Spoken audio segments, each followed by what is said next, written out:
É porque agora a gente entra naquela parte do programa que, infelizmente, a gente está caminhando para o final, mas a gente também tem um lado positivo que a gente está trazendo perguntas que as pessoas mandaram para a gente. E aí é Tá. uma parte que você fica, normalmente, as pessoas assim, antes da nossa pergunta macabra, que é a pergunta final. Mas vamos deixar isso para depois, tá bom? Tá bom. Ok. Começando a nossa rodada, tem uma pergunta que eu não sei, é do Alex Olix, e ele pergunta se é Dark Side ou Light Side. Eu acho que E deve ser deixa eu sobre antes o fazer um celular. disclaimer aqui rapidinho. Quando eu falei que você tem um Dark Side, que a gente colocou lá na nossa. Eu queria fazer uma piadinha com Star Wars. Deve ter ficado claro que eu não É, assisti Star Wars.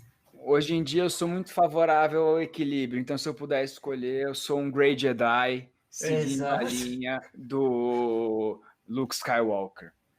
Todo mundo é Mas um se eu pouquinho. tivesse que escolher entre Light Side e Dark Side, o Dark Side, se você for ver, ele é muito mais convidativo, né?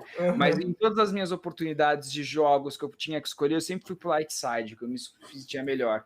Mas sempre bom, se tiver oportunidade, o equilíbrio, um Grey Jedi para todo mundo, vale a pena. Com As certeza. palavras do mestre. Obrigada. É, Vai lá, Fefo. Essa pergunta é uma pergunta meio difícil, mas responda como você conseguir. Do Luiz Chaves D. Na sua opinião, o que te faz ser bom? Eu acho que é em relação à sua profissão, na verdade. Isso. Entendido. É uma pergunta difícil de responder, porque às vezes, da forma como for respondido, pode soar arrogante. Mas não é essa a intenção aqui. Sim. Eu procuro ser o meu melhor e eu sou bom porque eu faço isso. Eu reconheço que eu sou muito bom no que eu faço, porque eu trato de forma séria e eu não entro para perder. Então, se eu entro num processo, numa questão, eu entro para ganhar. Se eu vou lá e eu me proponho, como eu me propus, por exemplo, a fazer um curso online de direito societário que vai ser lançado em agosto. São mais de 90 aulas fixas, fora aulas bônus. Eu me propus a fazer o melhor curso de direito societário. E é isso que vai me levar. E eu não entro para fazer mal feito, eu entro para ganhar. Então, o que me faz ser bom é fazer isso. E não subestimar. Não subestimar. E mais importante que tudo isso, eu me circulo de pessoas boas. Porque o Pedro não é o Ramuno, não é o Ramuno porque é o Ramuno. É o Ramuno porque tem uma equipe que me ajuda. Eu dou a cara para isso. E só. Eu dou a cara para isso só. Um dia eu não quero dar, eu posso não ser eu que vou dar a cara. Mas é você circular de pessoas boas. Tem, às vezes, algumas pessoas que, quando tem pessoas muito boas, elas se sentem intimidadas. Falam, não, eu vou tirar as pessoas daqui, se intimidar. Não, eu quero gente melhor do que eu comigo. Gente pior, não. Gente pior, não. Vai me ficar me segurando. Não, eu quero gente melhor, para me puxar para cima. Então, circular e se envolver com pessoas tão boas ou melhores do que você é o ideal. E é um exercício de humildade, na verdade, você reconhecer que você tem que ter pessoas melhores do que você ao seu lado, que eu demorei um pouco para entender. Hoje, para mim, é muito claro. Eu tenho que ter pessoas ao meu lado que vão ser melhores ou são melhores do que eu.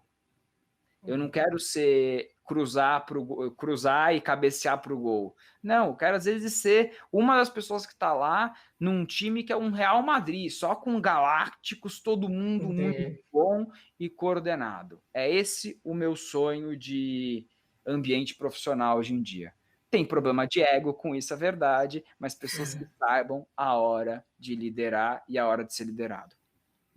Muito bom. Ó, nós temos uma pergunta aqui da Ma Abreu, e ela está perguntando que carreira você pensava em seguir na faculdade. Então, enfim, você já passou meio que por isso, só que, assim, a questão é essa, né? Quando você estava lá na faculdade, logo nos primórdios, mas você pensava seguir por qual área exatamente do direito? Você sempre pensou em empresarial? Eu sempre pensei em empresarial. Teve um pequeno período da minha vida em que eu queria ser da Interpol.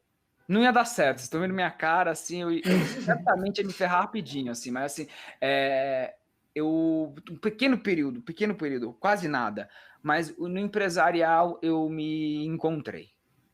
Então, assim, não pensei em outra coisa, não pensei em seguir carreira pública.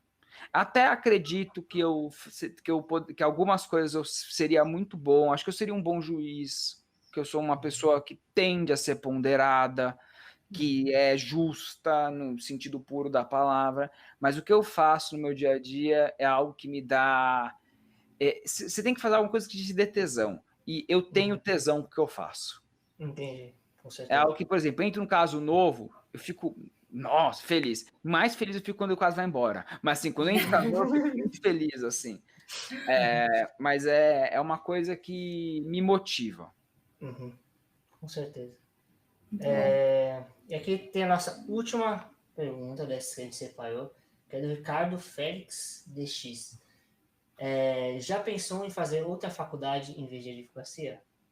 Ao invés do direito, Direito, olha, eu penso muito em fazer gastronomia, porque eu acho que deve ser sensacional. Assim, é que eu não estou com tempo propriamente.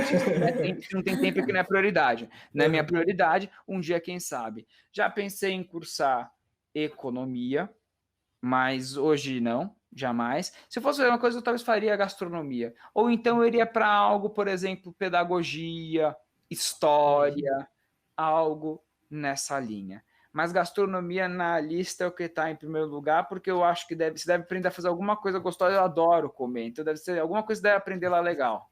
Exatamente, sei lá, fazer um pão na chapa bom já tá ótimo, né? Exato, Diferente. um omelete bacana e tal, já tá sensacional. Então, assim, talvez isso, mas hoje eu fico pensando assim, eu estudei bastante, né? Querendo ou não, muitos compromissos acadêmicos, não estudar bastante, mas muitos compromissos acadêmicos. Agora eu tô um pouco de ressaca, um pouco, assim, Sim. continuo estudando, mas um pouco de ressaca. Sim, faz Muito justo. Bom, na verdade, eu vou. Ai, Deus, não acredito que Teve essa uma piada piadinha veio. no chat ali. Tão boas quanto esses Ih, vocês estão me trocadilhos, vocês ouvindo? encontram no meu canal 10 trocadilhos de direito empresarial. Esse é um São melhores deles? que esse daí. Entendi.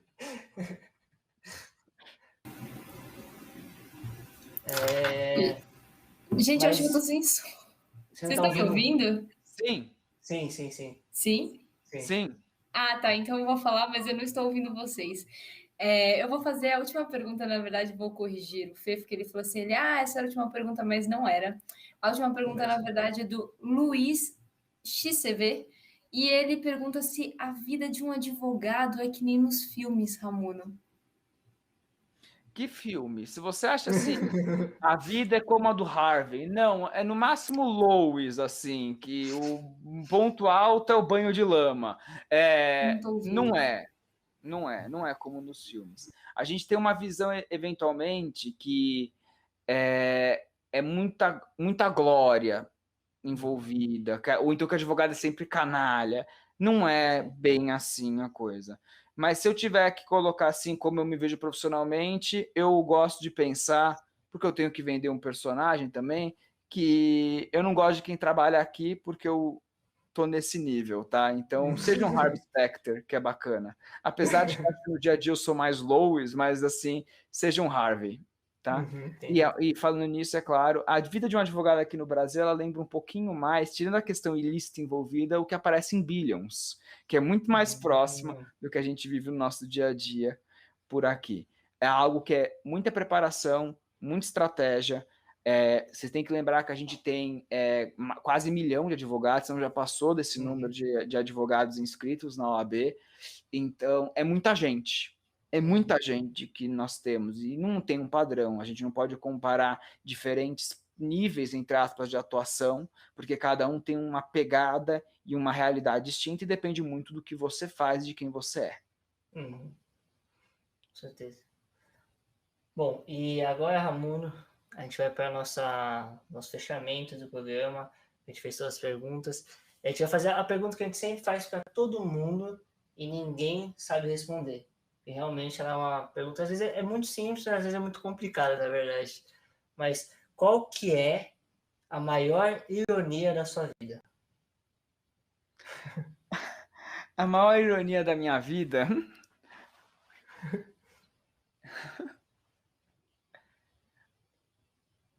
a maior ironia da minha vida é quando eu paro para olhar onde eu cheguei, eu entendo que para minha idade, a minha idade acaba sendo um atributo que as pessoas falam assim, não, que é tão jovem, já tá em tal lugar, não sei o que, não sei o que lá. Mas é a mesma idade que é o que me faz sofrer maior preconceito por etarismo ao mesmo tempo. Então, o que é um atributo que muitas pessoas veem como um mérito, para outras pessoas ainda é uma razão de preconceito e que questiona eventualmente a minha capacidade. Não importa quem, não importa onde, mas a questão da idade é muito curiosa nisso. Como dizem todos, e aquela coisa bem clichê, idade é só um número no final das contas, né? Idade é só um número. E uma outra ironia, não é bem uma ironia, é mais uma mensagem. Eu sempre tive uma preocupação muito grande de me provar, tanto para mim como para os outros, conquistar. Eu sou result driven, como eu falei para vocês.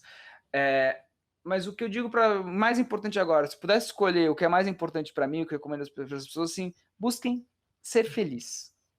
Ponto. Só busquem isso. E felicidade não vem com titulação. Felicidade vem com aquilo que você faz e que te faz bem. É isso que traz a felicidade. Então, essa a mensagem que eu coloco, não como uma ironia, mas a mensagem que eu coloco.